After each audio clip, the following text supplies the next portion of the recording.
What's up, chess players? CoachTae here, and welcome to my Types of Checkmate playlist. This is where I'll show you a bunch of different types of checkmate. You need to know all of these basic types of checkmate ideas, because if you don't know how to checkmate, then you won't be able to win the game. It's also a great foundation to build on for more difficult checkmates later on. Today, we're going to look at something called the ladder checkmate. And we call it the ladder checkmate because it's similar to climbing a ladder, like you're switching between hands. To do this checkmate, you're gonna need a queen and a rook. You can also do the ladder checkmate with two rooks, and we'll go over that as well. But really quickly, this is how it looks like when someone doesn't know how to checkmate. They randomly just check the king over and over again without any plan or any idea on how to end the game. If you don't know any checkmate methods or ideas, you'll just check the king forever. But don't worry, after this video, you're gonna know the ladder checkmate method. Here we go. Take a look at this position. We have a queen and a rook versus a king. The goal is to push or force the king to the edge of the board. It doesn't matter which edge you choose. It could be any of the four edges, but that's going to be the goal. It doesn't matter which edge you choose. So for this example, let's push the king down the chessboard. Right now, if you look at the queen has an important job. She's preventing or stopping the king from going up. She's like a fence that's cutting off the king. Remember that it's illegal to put your own king in check. Now the rook's job is going to be to push the king down the chessboard, so we're going to give a check with the rook. The king cannot go up to these three squares since he would be putting himself into check because of the queen. The king also can't go left or right because of the rook, so the king has to go down. Now the rook and the queen switches jobs. This is why we call it the ladder checkmate, since now it's like switching hands. The rook is the one stopping the king from moving up this time, and we're gonna push the king down with our queen. Queen check, the king has to go down, and we're getting the king closer and closer to the edge of the board. After queen check and the king moves down, they switch jobs again. We switch again, and hopefully you see the pattern between the queen and the rook. The rook pushes the king down while the queen stops it from going up. Finally, the king is on the edge of the board. We accomplished our goal, so let's checkmate the king. Make sure that the fence is there to stop the king from moving up the chessboard, and we're going to checkmate. This method also works when pushing the king to a different edge. Just remember that one has to be the fence and one has to push the king to the edge. After that, they switch jobs and back and forth until the king is on the edge of the board. Let's practice together, and this time let's push the king to the right side of the board. First, create the fence so that the king cannot run to the left. You can use either the rook or the queen. Very good. Either rook c3 or queen c2 works.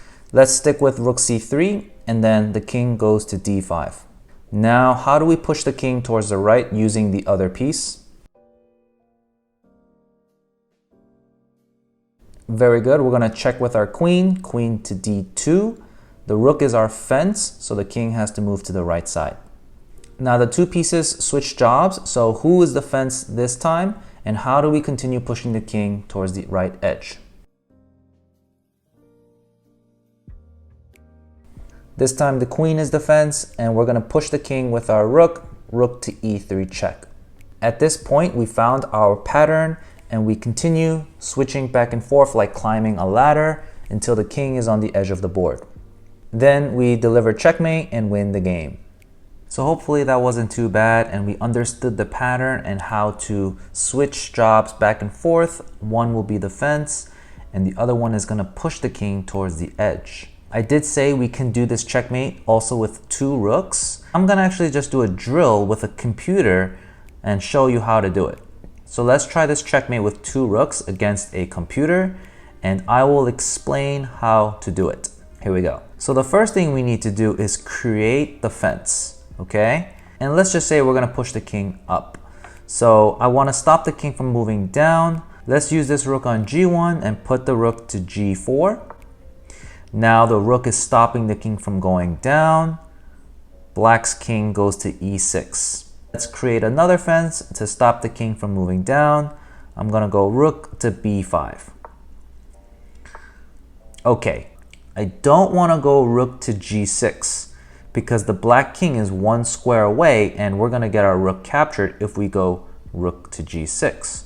So all we have to do is just swing the rook all the way over to the other side of the board so that the black king can't capture our rook. King goes to e6.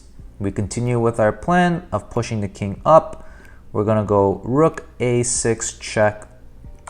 Our rook on b5 is defense. Our rook on a6 is pushing the king up. And here we can continue with our ladder.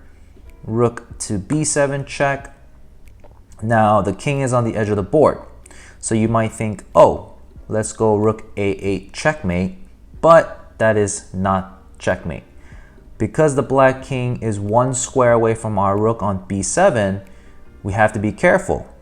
If we go rook a8, then the king is going to capture our rook on b7. So all we have to do is just swing the rook over to the other side. The black king is trying his best not to get checkmated. If we go rook to a8, then the king is going to capture our rook and it's not going to be checkmate.